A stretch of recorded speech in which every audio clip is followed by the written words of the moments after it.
everyone, you're watching Gabrielle Louise, and for today's video, it is going to be a get ready with me video plus question and answer because I haven't uploaded last week, so I figured why not do a 2-in-1 videos to make it up with you guys. I missed putting on some makeup, playing around with some colors. If you want to know how this went, please keep on watching. If you aren't subscribed to my channel, please do me a favor and give me a reason why not. Just joking. Follow me on my social media accounts, watch my previous videos. If you like this video, comment down your video suggestions and I might take note of it. Ano talaga, let's go na. Okay, so for the first part of this video, I just got my skin prepped. I cleansed my skin with my CosrX Trusty, and I also exfoliated. I also toned my skin down, and I also put on some sunscreen. Let's start with the base product. I'm just going to use the Lights Camera Action by Superface. You guys probably know this because it is a very, very popular product that has been used by influencers. Itong gamit ko, number 2 natural, but I should have been number 1 fair. Sobrang dark din. Ay, hindi naman sobrang dark. Pero it is really noticeable na ang dark nito, pero I've got no choice but to use it. So yeah, let's just, pat it down. Ayun no, nakita niyo yung difference, like, sobra. As in, nagsisi talaga ako nung nagkamali ako. This was actually a big influence by May Layug.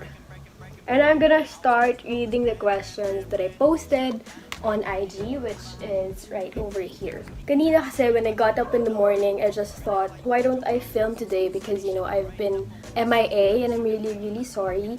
But I can't just upload a video that does not really tackle the grievances of the mass. And, as I've said in the note, I really wanted to help.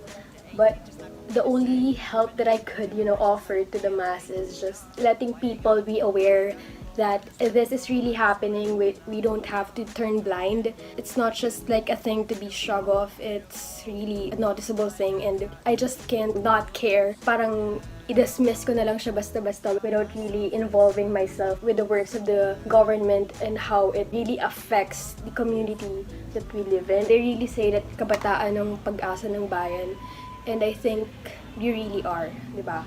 Do you guys agree? So enough with that. I don't wanna compose this video with just talking about the recent issues. So, number 1 question from Oh It's Erich. Life lesson you've learned from college. Siguro temporary lang tong answer na to because first year ko pa lang sa college and I can't really just sum it up with just one lesson. For my first year siguro, I would just say that in my first year of being a college student, I really did learn that you have to surround yourself with the people. Kung sinong tao lang yung dapat talaga nandyan.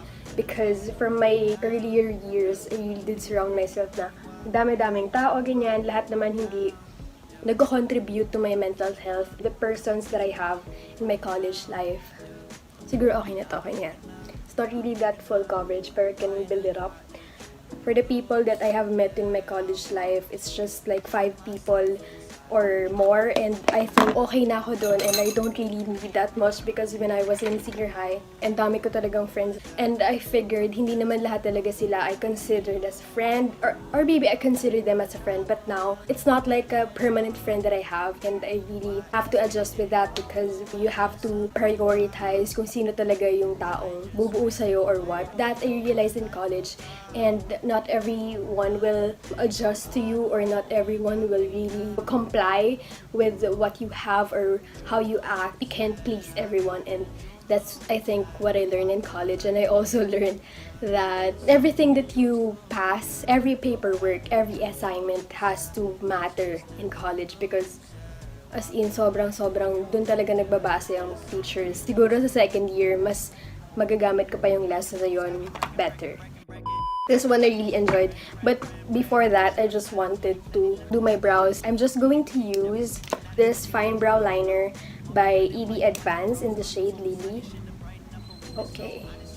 So the question is, if you'll be given a chance to establish a business in the future, what business is it? This question really tricked me because I'm not really a business kind of woman. Hindi ko naman talaga plano na mag-YouTube, but I guess it's part of business, since you earn money from it. But it's a platform where I could really learn and inspire people. But the business, I wanted to be a clothing line, of course, since I'm really into clothing. I'm really into fashion. I'm really into styling, and creating your own line would, would really mean so much to me. Kahit jewelry line lang or kahit, accessories or whatever. Having that said, I think it's very fulfilling for someone to create their own clothing line. Siguro for a stylist, for an artist, siguro it's every person's dream. And I think if I have the capability, the capacity to do it, I would. Oh my gosh, I would definitely would. By the way, guys, I just wanted to say, at all, I'm not a makeup artist. Just wanted to put that out there because this makeup is just going to be very, very natural. Not very natural, but very, very simple because I'm not really magaling pagdating sa makeup. It's been long since I put on makeup. Sobrang na-miss ko. Dati, no may mga pasok pa, I usually do it every day.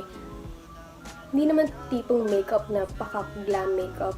I just do my brows, sunscreen, cheek tint, and like lip tint, and that's it. I just go out the door.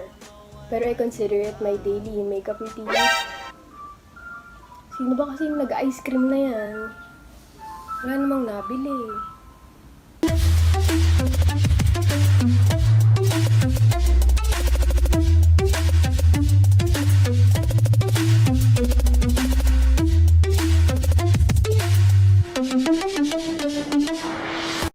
Namiss ko talaga mag-makeup and I just thought, why don't I film my Get Ready With Me since I haven't done that ever. So yeah, I just figured na, mag-film ako and I really did enjoy. I'm enjoying right now. So what have you guys been up to? Like, sobrang bored ng quarantine season. I'm just stuck with rewatching Grey's Anatomy. How about you guys? What series are you watching or what books are you reading? I'm also reading Without Merit, but I'm done reading Wonder. And it's such a beautiful book. Sobrang ganda. It's like every person's book. Sobrang ganda. It's for all ages actually. And I love it so much. So I'm done with the brows, but I might go back there later because I'm never satisfied with my brows. I'm so sorry. Next question. What's your ideal house? Oh, so parang medyo futuristic na tong mga questions natin dito. Okay. So let's move on with eyeshadow. I'm just going to use my Too Faced chocolate bar palette. And where are my brushes? Come on here. Back to the question, what's your ideal house? I'm not really focused on what would my house look like. I'm more focused on who will live on that house. How could I make it my home? How do I make it homey, not like housey, parang ganon. It's not really about the style, it's how comfortable I live. The comfort the house, evokes. Like, pag tinignan mo siya, I want it to look like something na titirhan ng family ko in the future. It's something that I would really picture my kids running around with my husband and lots of dogs. And ganun talaga yung pinipicture out ko. Pero in terms of how it looks like, I think I want it to look very Scandinavian. Do you guys see yung mga Pinterest na mga pins or whatever? Basta yun. So I'm just going to pick up this color for a base color. Do you guys know what Shay Mitchell's house looks like? Nag-picture out niya ba? If you guys know, ganun na ganun yung gusto ko mangyari. It's like Urban Outfitters fitting room or, the showroom of Urban Outfitters. Ganun yung gusto ko mangyari sa bahay ko. Like, it's very editorial. It's like something hotels from Morocco. Parang gano'n, yung bahay ni Dakota Johnson. Yung bahay ni Dakota Johnson, yun din yung mga peg ko. Sobrang ganda. Diba? Wala nangyayari. So, let's move on with this. I want it to be like blues, but I don't have those. So, just stick na lang tayo dito. I guess I'm going to pick up this medyo mocha brown. You do this the way I watch it from Riza Kontawi. Why you gotta go? It's my dream house. It's my dream home. Maraming plants. All over. Like, sobrang daming plants. Basta yun, I want it to be like that. What are your pet peeves? Asked by the same question kanina. What are your pet peeves? I guess my pet peeve is, ayoko yung parang may natatouch akong moist. I really hate that. Like, super duper hate. I can't really explain how much I hate that. Ayoko talaga. Ayoko. And ayoko kapag whenever I see something na sobrang gulo, tapos parang nag-focus ako dito, I can't really focus on what I'm focusing. If that area is super duper magulo, I can't really focus. Like, mababother ako na mabother hanggang mamaya. So, I have to really arrange that first before I really focus on the thing that I'm focusing to. How tall are you? I'm only 5 flat. If you're ever curious, so hindi po ako matangkad na tao. So yeah, I'm just dipping to this like peachy color and just like doing this sa outer corners. Dito lang sa labas. 5 flat. Like, since then, I've been 5 flat. And I think it's not gonna change at all, ever. Yeah, you know I keep on running. Oh! Is there a difference? I can see it. How are you po? Actually, I'm quite good. I've been surrounded by family. Quite bored, at least. You have the privileges to be with your family at this trying times. I know it's been really hard. Just gotta deal with it because that is affecting lots and lots of people. We can't really control it. We can't really see the actual virus through the naked eye, and I think that's the hardest part in this crisis. In really trying to cope up and be aware, tracking news and whatever, basta do yourself a favor and be really aware. Read the news, follow news accounts, because it's a matter of knowing something. The government's keeping things from you and you have to know that. You have to really be knowledgeable with these kinds of things because you're a citizen of the Philippines. Do yourself a favor and be aware of your surroundings. Something that you have to really do. Next question from Aldrin. What is your most embarrassing guilty pleasure? So I've had quite a lot, to be honest. But I'm just going to this color. This parang, I can't explain. Is it brownish na parang glitter, and pick it up with this stiff brush and just put it sa gitna ng aking lids. I might have caught the June blues. Yeah, I wanna drown myself inside. Yan. Siguro guilty pleasure ko na whenever I cook pancakes, I tend to really, oh my god, parang pinapapak ko yung pancake batter. Is it really just me? Ako lang ba? Pero parang lagi akong ganun. Siguro yung kinakain ko talagang pancake, ay yung pancake batter, yun na yung half ko, yun na yung part ko, yun na yung parte ko dun sa niluto ko. It's yummy kaya, as in super duper yummy. Have you guys, tried that? So back with that brownish glittery eyeshadow, and on the other eye, the same thing with the other eye. I really don't know what I'm doing, pero ayan, let's just make it work, I want to engage myself more in makeup. Kasi ang dami kong makeup na hindi ko siya nagagamit, or I don't really give it the chance to, to really manifest its quality. And I can't really speak for it. What the fuck am I doing? Ayan, parang iniisip ko kasi lagi na baka... Look at this dude! Baka masayang lang tong mga pinaggagawa ko. Kasi nga, hindi naman ako marunong, di ba? I'm trying to do a smoky eye. Why isn't performing it like that? Okay, this is going to be a real disaster. I'm really trying my best, promise. And I thought it would be like nice. Hindi pala, guys. I suck at doing makeup. But I'm doing my best, I promise. Anong current favorite book mo? So my current favorite book currently is the one that I'm reading, Without Merit by Colleen Hoover. She's a great author. Kung alam niyo yung November 9, she wrote that book and it's really nice. Sobrang romantic. I'm a fan of like chick flick, rom-com, mga ganong type of books. She really does deliver. I think hindi talaga nasayang yung pera ko doon sa mga books niya, nagawa niya. So moving on to another eyeshadow, I'm just going to use the ColourPop Super Shock eyeshadow in the shade Set to Sun. It's like a really cool pink. So, lalagay ko na lang siya. Oh my god. Look at this dude. Lalagay ko na lang siya dito sa gitna to like subtle out the color. So, I'm just going to use my finger, and it's actually given by my friend Yang. Thank you, Yam. O, diba? See? Sabi ko sa inyo, magaling naman ako eh. At least I tried, diba guys?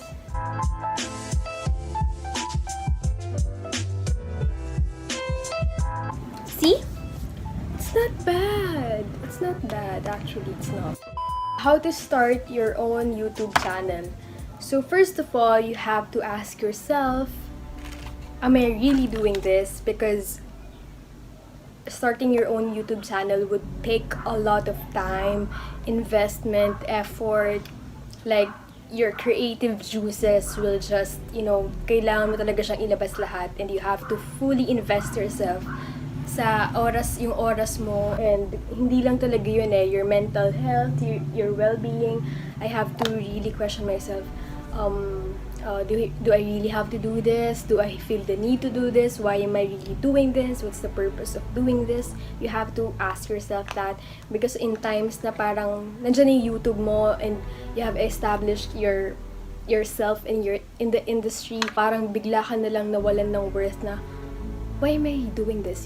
Para in that point, para pag dumating ka sa time na yon, you can really say that I did this because I get to inspire a lot of people, and I think that's really worth it, And yeah, it's getting really emotional in here. So. Next question. What is the craziest thing you have done? By the way, you're so pretty po. Thank you, by Eliza. Craziest thing I've done? I'm not really sure, but falling in love with someone. Just hindi. Craziest thing I've done? Siguro, I did this for someone way back, and by the way, I'm using Color It Cosmetics color tint in the shade Emma. And back in junior high, I was in love with this person. It seems to me that he was really confused with how he feels with himself, but still, I really did push him. Like, really did push him. I made these poems. I dedicated this songs. Is that I've gotten really head over heels with that person, and turned out it didn't really work great enough for us to like really survive. But yeah, I think I'm very happy that didn't work, because I'm able to invest myself to someone who is worth it enough. I'm actually very in a good relationship with my boyfriend. I guess you know that. But I'm going to use my eyeshadow powder, setting powder, for my face to set, because I've gotten like a cream blush, so I have to set that. Kasi kahit di ko alam ginagawa ko, but the wonder of putting on makeup and blah blah blah blah blah blah. Wala, nakakatuwa lang, di ba?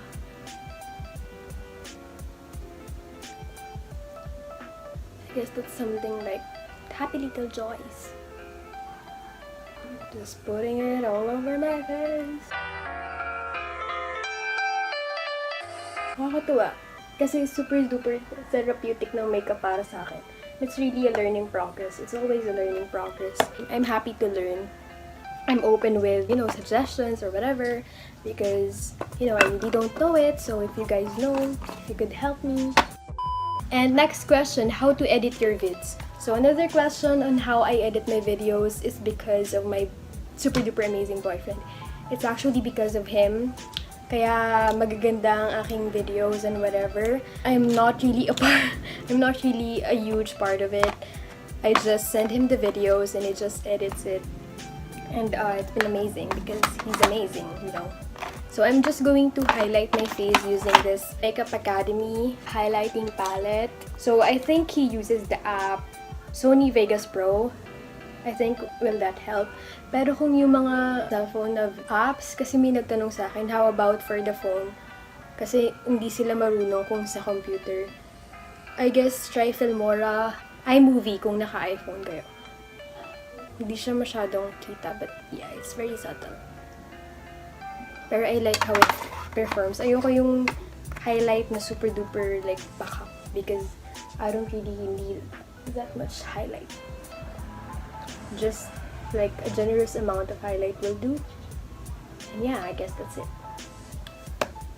So another question will be coming from Another question is from I'm Money Cake. What's your favorite shade of lipstick?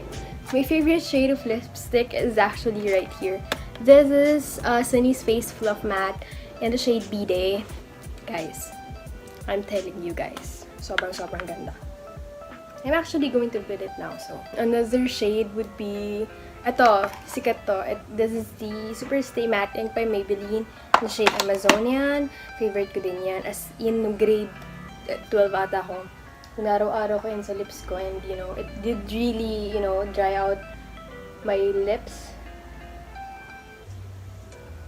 Because it's matte. And I'm going to overline.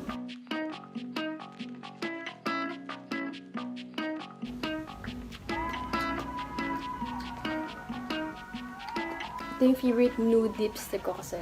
Kayo guys, let me ask you, what series are you watching or whatever? Because I need some suggestions if ever I finish Grey's Anatomy. What series should I watch next? Just drop them down below if you have one.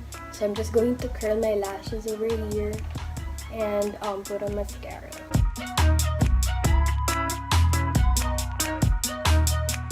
Sobrang liit lang ng lashes ko, as in, like, I've seen psych tricks online. I know you've been doing some to people, so what are your favorites?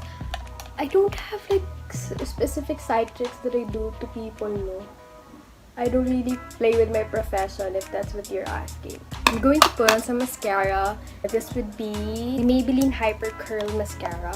But sorry to disappoint you guys, I don't really put on eyeliner because I don't know how to, and naubos na yung eyeliner ko. Kakatry. And I'm sorry for the background noise. May mga kababayan po tayong nag-iingay dyan. And this recorded video is now 28 minutes. And I'm really enjoying this Get Ready With Me video. So, if you have some video suggestions, just drop it down below. And I might consider it when I film my upcoming video next week. I just hope it's a fashion video, not like no makeup na naman, because I'm not really that well in doing makeup. But yeah, I think I did good naman. Kasi parang may wing siya dito. And wing din siya dito. But I know it's not really like that satisfying. But yeah, I really did enjoy doing this kinds of video because I get to really perform, maximize the quality that this makeup has. It's been great and seeing you guys, hearing about you guys. It's been long since I last filming a video. Really does mean a lot to me because I get to motivate some people, and may nakaka-chat pa ako through Instagram, and it's really nice to hear back. I really appreciate it when you guys message me na, "Hi, I'm a fan of you po," and ganon. I think it's na you're very underrated, people should know you better, people should know you more, ganon. And I try to say na parang I want to be, you know, stay underrated because know that in such a way that people don't really know me well, so that once they know me in their own ways, doon nila ako makikilala. And I don't want it to be just because I do challenges or just because I prank people or humiliate people. I don't want it to be like that. So I guess I'm done with this makeup, and I'm just going to do my hair and be back with you guys, so wait.